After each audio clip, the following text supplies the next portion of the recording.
Welcome back. I'm Naomi Fada. I'm so glad that you've joined me here to learn more about sewing and just have fun with some projects. So today I have this worn out llama t-shirt and a similar kind of patchwork flannel. It's actually not a flannel, it's a plaid. I'm not sure why I said a flannel. Shirt that has like the similar colors. This is actually a project that I'm doing for someone else because it was super creative and I really do enjoy having different colors and creativity in my space. So for this shirt, I'm going to put the square of the llama onto the other shirt. So I'm going to be cutting it out, and it's about a 10 by 10 square of that llama. So once I have this square cut out, I'm going to go ahead and place it on the back of the shirt and just trying to position it very centered so that it's lining up with the like quilted squares of the shirt, because I'm kind of trying to make it look like it's more of like a patchwork and that it really fits there. So I like to measure, the distance from either side, making sure that it's very exact so that it does have that centered look. Of course, this is a quilting ruler, a 6-inch quilting ruler. At least that's what I call them. Maybe other people have different names for them. Now, the llama piece is made out of a t-shirt, so it does have some stretch. So I have to be really careful not to stretch it while I'm making it or while I'm laying it out. You could put some kind of stabilizer interfacing on it. I think just because I've sewn for so long that I didn't. I just chose to use it without a stabilizer underneath it and just ease it through the machine as I'm stitching, which if you do that carefully, then you shouldn't have a problem.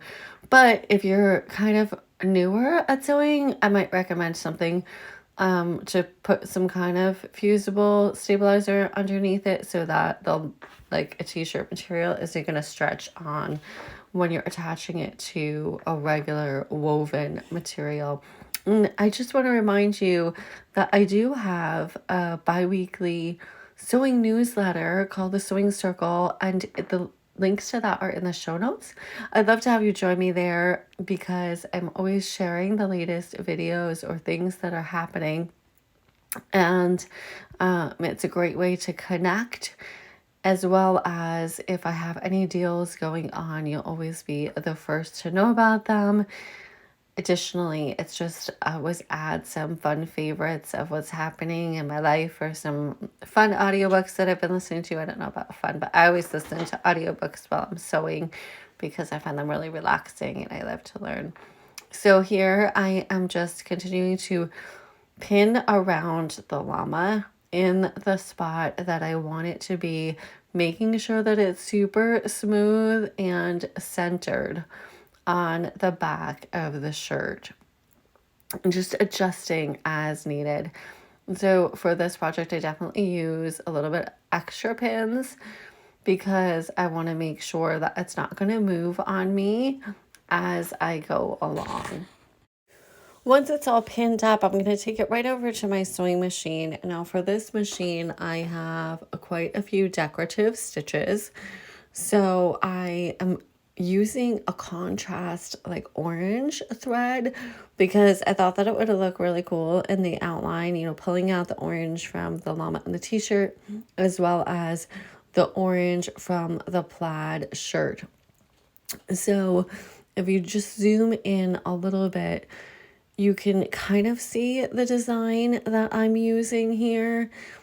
It is one that'll work well on this fabric, but it does take a little bit of coordination to make sure that you're moving both the fabrics together evenly, not pulling, there's no stretching going on, because we don't want to off center any of that. as we're stitching around the outside. As I turn the corner here, you can see much better the design that I'm using.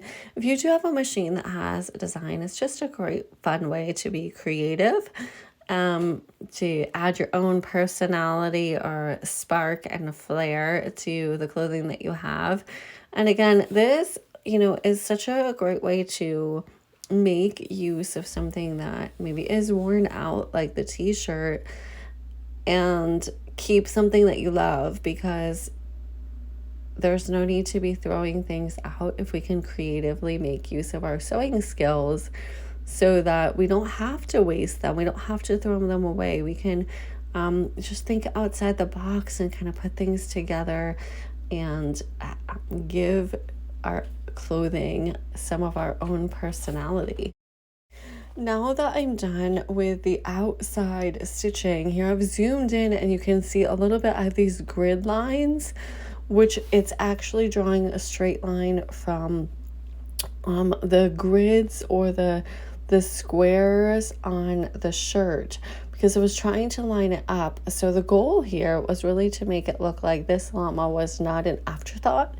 It was actually meant to be. And so it's going to have that same kind of quilted grid pattern as the shirt. So we're just stitching straight through the same line as the squares on the shirt. So there's my first line, and I just did all of them across, all of the lines across, and then went ahead and did the lines that were horizontal. So for a second I was trying to think of my directional words there, horizontal and vertical. Just continuing to stitch along. I've changed. I didn't film the whole thing of me stitching all of these grid squares. So I'm just finishing that up, and then we're going to go ahead and see what it looks like. And I'd love to hear from you. Like, what are the things that you like to sew? What are the creative things that you've done to maybe upcycle or save a piece of clothing? And also just a reminder that it's super helpful to my channel if you like and subscribe and post comments, and I would so love to hear from you. And here we have the finished product, and look how nicely all of that lines up, and just how cute that's going to be as the back of a shirt. Thank you for watching. You can shop tutorials and classes on my website, naomifeda.net. Be sure to like and subscribe. And as always, may God sow his love into your heart today.